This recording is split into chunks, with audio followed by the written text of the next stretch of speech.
Good evening दोस्तों, कैसे हैं आप सब लोग। आशा करता हूँ अच्छे होंगे। मैं आपको एक आज थोड़ा सा इंटरेस्टिंग टॉपिक कवर करने जा रहा हूँ, शीट मेटल। जो कि आप जानते हैं कि एक मैकेनिकल इंडस्ट्री में या किसी भी ऑटोमोबाइल से सेक्टर्स में शीट मेटल का कितना ज़्यादा इम्पोर्टेंस है। तो उसके कुछ जनरल बेसिक्स हैं, अगर वो आपको पता लग जाता है तो आपको शीट मेटल में कोई भी प्रोडक्ट बनाने में ज़्यादा प्रॉब्लम नहीं आएगी। तो सबसे पहले मैं आपको एक एग्जांपल दिखाता हूँ। जैसे ये मशीन है, ये मैंने डिज़ाइन करी थी। ये क्रियो पे मॉडल बनाया हुआ है जिसमें शीट मेटल है, पार्ट मॉडलिंग है, पाइपलाइन है, बहुत सारी चीज़ें मिला के ये बनी है। और उसके बाद देखिए इसको जब फैब्रिकेट हुआ था तो देखिए एग्जैक्ट वैसे ही मशीन बन के आई है। इसमें कोई भी अगर एरर अगर आप करते हो तो वो फैब्रिकेशन में प्रॉब्लम आती है, फैब्रिकेट नहीं हो पाता, वो असेंबली में कहीं फंस जाती है, तो उससे टाइम बढ़ जाता है। इस वजह से ये 3D सॉफ्टवेयर्स का इंपॉर्टेंस इतना ज़्यादा है कि आप पहले डिज़ाइनिंग के टाइम ही आप इसको एनालिसिस कर लें कि आपकी ये जितने भी पार्ट्स बन रहे हैं उसमें क्लियरेंस वगैरह, उसकी टॉलरेंस वगैरह जो भी चीज़ें हैं, सब कुछ पहले ही इस पर आप काम कर लें, ताकि एक बार ओके होने के बाद फिर आप इसको मैन्युफैक्चरिंग में कन्वर्ट करें और फिर आप जो भी प्रोडक्ट आपका बन के आता है वो आपको 100% एक्यूरेट हो। तो स्टार्ट करते हैं। तो जैसे ये मैंने क्रियो का इंटरफेस ओपन किया है, आप लोग अगर मेरे चैनल को अभी तक सब्सक्राइब नहीं किए हैं तो सब्सक्राइब कर लें, क्योंकि जो भी सब्सक्राइबर होंगे उनको पता है कि मैंने प्रीवियस वीडियोस में मैंने क्या क्या चीज़ें ऑलरेडी डाली हुई है। मैं दिखा देता हूँ आपको। ये देखिए, मैंने ऑलरेडी कुछ वीडियोस डाली हुई हैं। अभी मैंने रिसेंटली ये पार्ट मॉडलिंग से पार्ट की एडिटिंग जब करते हैं असेंबली मोड में, उससे रिलेटेड डाला है। तो देखिए मैंने कई सारे वीडियोस ऑलरेडी अपलोड किए हुए हैं जिसमें मैंने कुछ आपको कैट कैम में डिफरेंसेस क्या होते हैं, फिर मैंने अपने कुछ प्रोजेक्ट्स के डिटेल्स इसमें डाल रखी है, फिर आपको बेसिक स्ट्रक्चर्स क्या होते हैं, इंजीनियरिंग ड्राइंग क्या होती है, क्रियो का स्केचअप ट्यूटोरियल क्या होता है। तो कुछ चीज़ें मैंने ऑलरेडी इसमें अपलोड किया हुआ है। आप लोग प्रीवियस वीडियोस को जाके चेक कर सकते हैं, उसमें भी आपको कुछ बेसिक्स पता लग जाएगा। तो आज हम बात करेंगे शीट मेटल के बारे में। तो सबसे पहले मैंने आपको हर बार बताया, सबसे पहले आप सेट करेंगे वर्किंग डायरेक्टरी। वर्किंग डायरेक्टरी क्या होता है मैं फिर से बता देता हूँ। आपका पर्टिकुलर एक फ़ोल्डर बना लीजिए, उस फोल्डर को ही आप वर्किंग डायरेक्टरी सेलेक्ट करें, ताकि आप जितना भी पार्ट्स बनाते जाएंगे जब भी आप उसको सेव करोगे तो वो ऑलरेडी उसी फोल्डर के अंदर सेव होता चला जाएगा। अगर आप ये नहीं करते हैं तो नेक्स्ट टाइम अगर आप जब भी ओपन करोगे तो कोई पार्ट कहीं पे सेव्ड है, कहीं पे कोई सेव्ड है, जब वो आप असेंबली ओपन करोगे तो वो एरर शो करना शुरू कर देगा, फिर आपको बहुत प्रॉब्लम होगी। तो बेटर है कि हमेशा वर्किंग डायरेक्टरी सेलेक्ट करें। तो सबसे पहले न्यू पार्ट न्यू करते हैं। न्यू में देखिए आप ये पार्ट पे ऑलरेडी सिलेक्ट है, हम बनाने जा रहे हैं शीट मेटल। तो शीट मेटल पे क्लिक करते हैं। शीट मेटल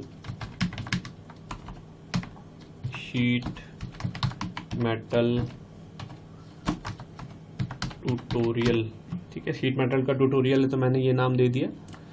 ओके करते हैं। यूनिट mm में ले लेते हैं इसको, ओके कर दीजिए। ओके करेंगे आप तो आपका शीट मेटल का इस तरीके से इंटरफेस ओपन होके आता है। यहाँ से आप इसके डेटम प्लेन्स, एक्सिस वगैरह को ओपन कर सकते हैं। अब आप देखिएगा सबसे ज़्यादा जो बेसिक इंपॉर्टेंस है, अभी देखिए बाकी चीज़ें, कई सारी चीज़ें हाइड हैं और यहाँ पे कुछ चीज़ें आपको डिस्प्ले में दिखाई दे रही हैं। तो इसमें शुरुआत करते सबसे पहले इसका आपको कोई भी अगर आपको क्लोज्ड वॉल बनाना है तो आप प्लानर से स्टार्ट कीजिएगा। तो यहाँ पे आप क्लिक कीजिए, फिर आप इस पर जब आप डेटम पे के पास लेके जाते हैं तो यहाँ पे दिखाता है कि कौन सा फ्रंट है, टॉप है और राइट है। तो आप इसका भी ध्यान रखा करें, टॉप, फ्रंट और लेफ्ट साइड, राइट साइड को आप प्रॉपर सेलेक्ट करके डिज़ाइन स्टार्ट करें, नहीं तो आपको असेंबली में दिक्कत आती है। तो हम इसको टॉप लेके चलते हैं।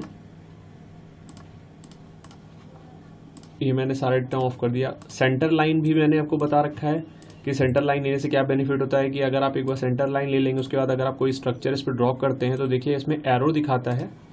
ये देखिए एरो दिखा रहा है, एरो का मतलब है कि सिमेट्री है। इट मीन्स कि ये इधर से इधर ये सब सेंटर पे बना हुआ है ये पार्ट, नहीं तो आपको सिमेट्री बाद में मेंटेन करनी पड़ती है। अब जैसे इसको मैं कुछ डायमेंशन दे देता हूँ, जैसे मैंने इसको 200 दे दिया, इसको भी मैंने 200 दे दिया। अब आप यहाँ से इसको ओके कीजिएगा। तो अब इसमें शीट की बाय डिफ़ॉल्ट यहाँ 1 आ रही है, आप इसको 1.5 कर दीजिए, ओके कर दीजिए। तो देखिए आपका एक ये क्लोज्ड वैल्व ओपन हो गया है, मतलब क्लोज वॉल एक बन गया है। अब आपने जैसे ही इसको स्ट्रक्चर बनाया वैसे ही देखिएगा कि आपके ये सारे जितने भी यहाँ पे टूल्स हैं सब कुछ विजिबल होना शुरू हो गए हैं। अब देखिए इसमें अगर आपने प्लानर से एक वॉल क्रिएट किया है तो अब एक्सट्रूड का क्या बेनिफिट होता है। अब देखिए एक्सट्रूड से आप क्या कर सकते हैं। अब मान लीजिए इसके ऊपर मुझे कुछ कट लगाना है, मान लीजिए मुझे कहीं होल ही लगाना है, तो आप एक्सट्रूड को सिलेक्ट कीजिए। उसके बाद पूछेगा प्लेसमेंट, प्लेसमेंट जाके डिफाइन कर दीजिए। डिफाइन करने के बाद पूछेगा किस सरफेस पे बनाना है, तो आप उस सरफेस को क्लिक करके स्केच दबा दीजिए। इसको आप प्रेस कर दिए तो ये आपका वाला फेस ओपन हो जाएगा।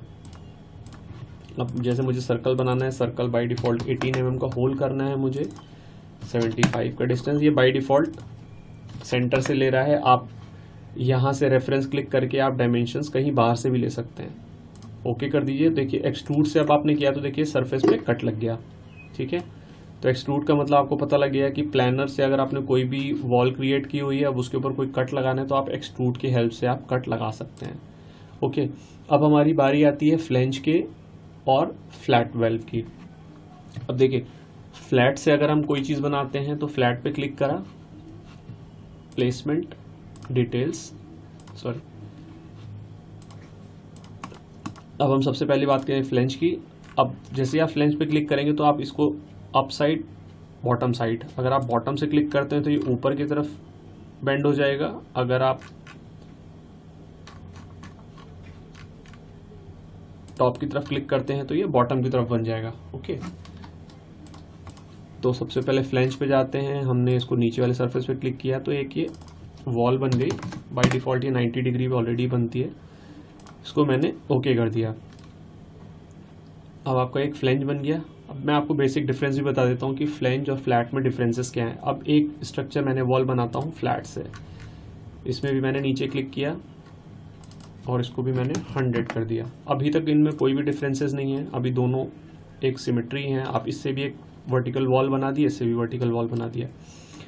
अब हम बात करते हैं फ्लेंज की। तो फ्लेंज को एडिट डेफिनेशन करते हैं। अब यहाँ से मैं इसको थोड़ा सा अंदर करना चाह रहा हूँ, तो आप इसको यहाँ से जाके इस पर आप क्लिक कर दीजिए। तो यहाँ से कुछ आप डायमेंशंस आप यहाँ से अंदर जा सकते हैं, राइट साइड को भी अंदर चले गए। ओके,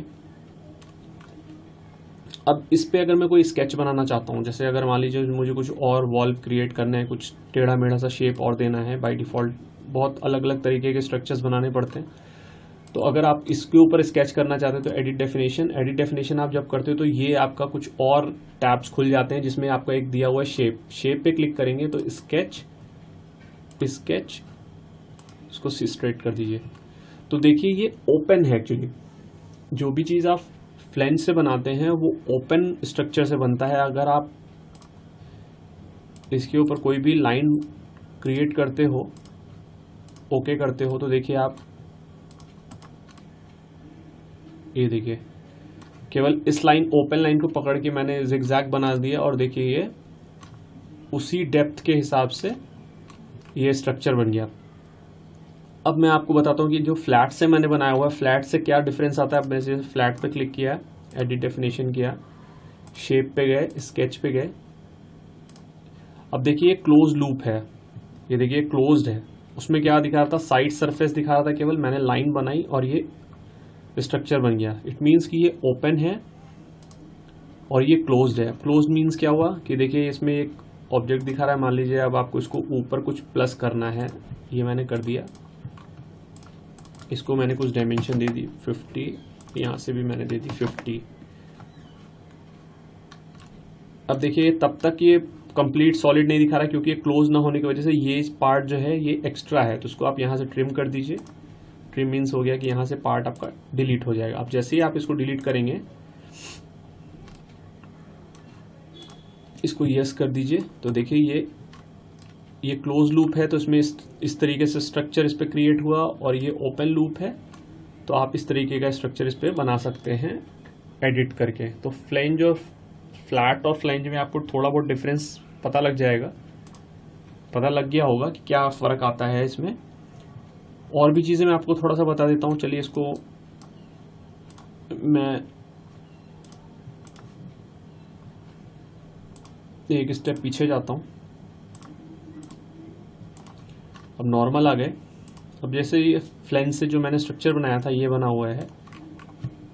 अब इस पर मैं क्लिक करता हूँ, राइट क्लिक करके एडिट डेफिनेशन करता हूँ। जब भी आपको कोई चेंजेस करने हो तो उसको पहले सेलेक्ट कीजिए, फिर राइट क्लिक करके उस पर एडिट डेफिनेशन पे जाएंगे तो आपका ये पार्ट एडिट मोड पे आ जाएगा। जैसे तो आप देखिएगा कि यहाँ पे कुछ बाय डिफ़ॉल्ट इसमें कुछ और भी स्ट्रक्चर्स दिए हुए हैं। तो अगर आप चेक कर सकते हैं क्या होता है ये, तो अगर आपको आर्क शेप बनाना है, आपने आर्क पे क्लिक किया तो देखिए यहाँ पे हल्का सा कर्व शेप आ गया। अलग अलग तरीके की इंडस्ट्री में प्रोडक्ट्स बनते हैं तो उसमें इन चीज़ों की बहुत ज़रूरत पड़ती है। जैसे आर्क बनाना हो, एस शेप का बनाना हो, ये देखिए। और ये हो गया, तो इसमें पर्टिकुलर कुछ डायमेंशंस अगर आपको पता है तो वो आप डायमेंशंस में इंसर्ट कीजिए। ओपन मीन्स हो गया, देखिए इस टाइप से बन गया ये जब कोई पार्ट असेंबली करना होता है एक पार्ट के ऊपर दूसरे पार्ट को, तो इन सब चीज़ों की ज़रूरत पड़ती है। यहाँ से ओपन से ही हो गया, फ्लश्ड हो गया, तो देखिए इस पर चिपक गया है ये। अब आप इसकी डायमेंशंस एडिट कर सकते हैं, इसको 20 दे दीजिए, ये देखिए। तो ये इसके कुछ बाय डिफ़ॉल्ट स्ट्रक्चर्स ऑलरेडी पड़े हुए हैं। ऐसे ही फ्लैट पे अगर आप जाते हैं, एडिट डेफिनेशन करते हैं, तो उसमें भी देखिए रेक्टेंगल है, आप ट्रेपेजियम, ये देखिए इस टाइप का शेप आपको बाय डिफ़ॉल्ट मिल जाएगा। ये देखिए, आप इसको छेड़ सकते हैं, इसके आप एंगल्स को चेंज कर सकते हैं।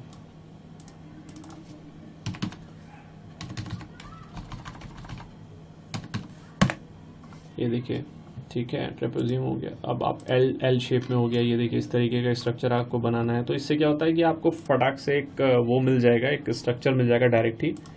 बस आपको जाके उसमें डायमेंशंस बदलनी है और आपका स्ट्रक्चर रेडी हो जाएगा। तो ये कुछ इस तरीके से हैं, आप देखिएगा खुद से तो आपको आइडिया लग जाएगा कि इन चीज़ों से क्या बेनिफिट होता है। जल्दी चीज़ें बन जाती हैं।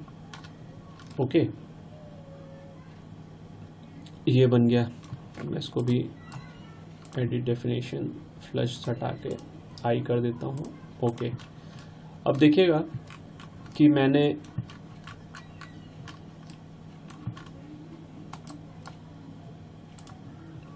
डेफिनेशन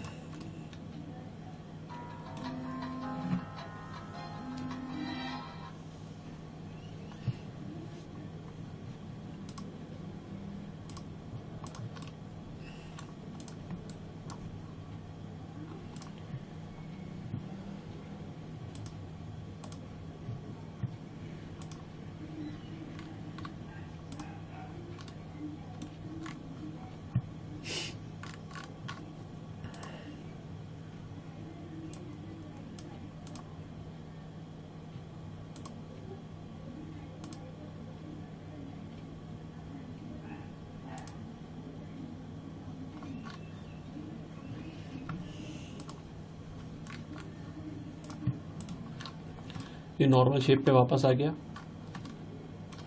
देखिए ये शीट मेटल का हिस्सा कटा कटा सा लग रहा है ना, इसको आपको क्लियर करना पड़ता है। ये सब कॉर्नर्स आपको क्लियर करने हैं। तो इस पे जाके फिर से आप एडिट डेफिनेशन पे जाइए। तो जैसे आप यहाँ पे शेप दे सकते हैं, वैसे आपको यहाँ देखिए एक रिलीफ का ऑप्शन है। रिलीफ पे जाने के बाद आप यहाँ पे जो टाइप दिया रिप, इसको आप कर दीजिए रेक्टेंगल। और यहाँ पे आप डायमेंशन अगर आपको पता है तो आप इसको दे दीजिए 5, ऐसे ही 20 है ना ये, तो आप इसको 20 दे दीजिए।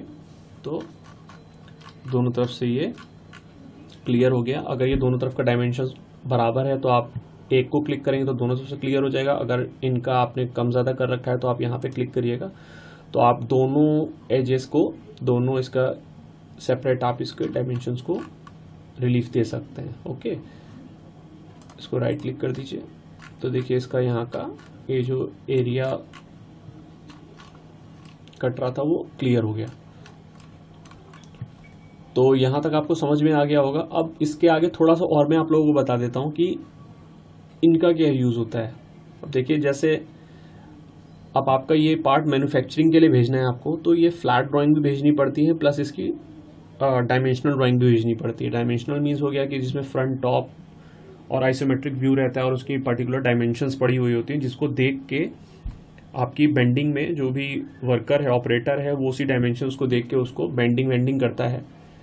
और आपको उसमें एक इस तरीके की शीट मेटल में एक फ्लैट ड्राइंग भेजनी पड़ती है, जो कि डायरेक्ट आपकी CNC मशीन में जाती है। तो फ्लैट कैसे आप देख सकते हो, तो ये रहा फ्लैट का ऑप्शन। फ्लैट पे जैसे आप क्लिक करोगे तो ये पार्ट आपका स्ट्रेट हो जाएगा।